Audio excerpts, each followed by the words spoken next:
All right, what if I told you that money isn't what you think it is? And get this, what if your job isn't actually the source of your income?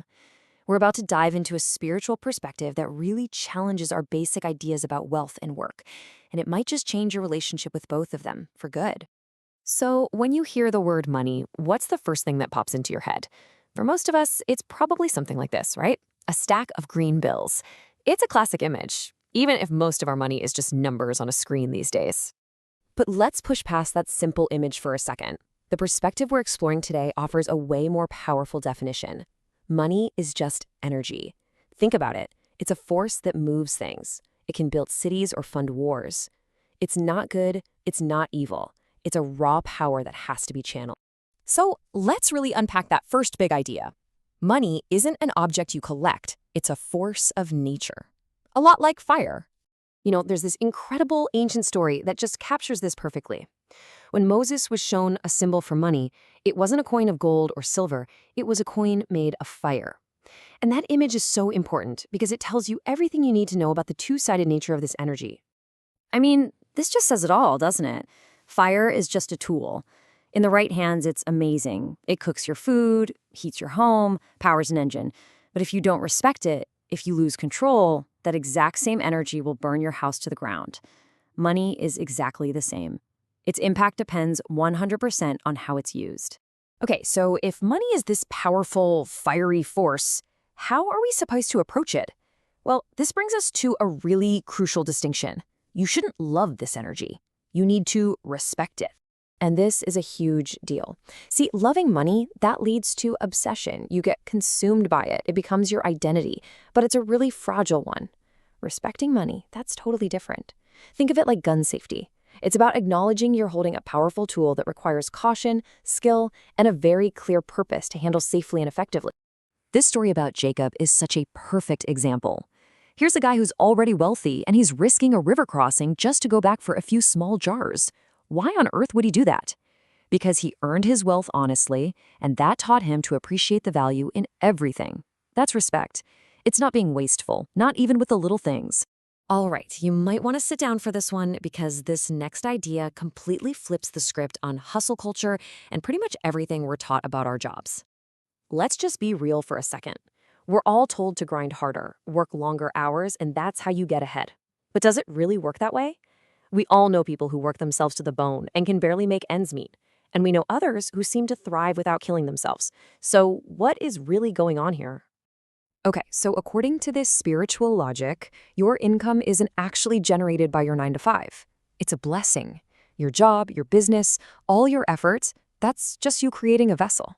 And the whole point of that vessel is simply to be there to catch the blessing that was already coming your way. Your work doesn't create it, it just receives it.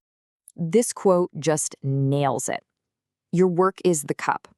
The cup doesn't create the rain, right? It just catches it. Believing that your 80-hour work week is what creates your wealth is like thinking your cup is what's making it rain. So then, what happens when you overwork? You're not making more rain. You're just building a bigger, clumsier cup. And I love this analogy from the source material. It's like trying to take a sip of water from a kiddie pool. It's just awkward and inefficient. You're going to burn out. And you're more likely to spill everything than actually get a drink. So, if money isn't the real goal and work isn't the true source, what happens when we build our whole identity on top of them? Well, let's look at the heavy psychological price people pay for that mistake.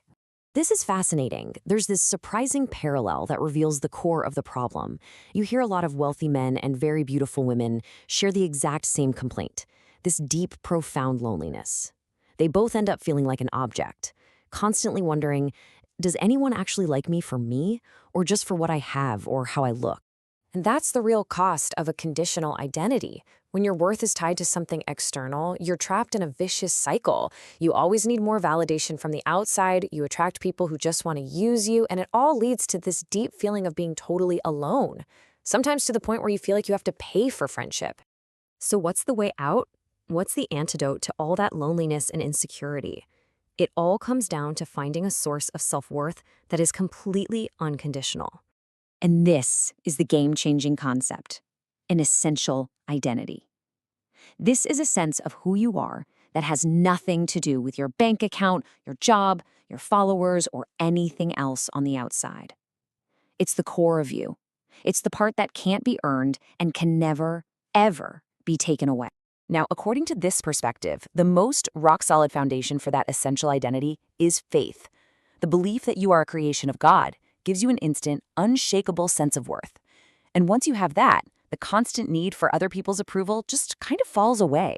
It frees you up to have a much healthier relationship with everyone and with your money. And really, it all boils down to this incredible quote. The ultimate formula isn't more work equals more livelihood. It's more trust equals more livelihood. It's so elegant. It ties everything together. When you can let go of the anxiety and trust in a source beyond yourself, that's when true prosperity can flow. So we'll leave you with this to think about. What if we all just stopped treating money like a scorecard for our self-worth and started seeing it for what it truly is? A simple, powerful tool. A tool that's not meant for hoarding, but for building a better world. What would you build?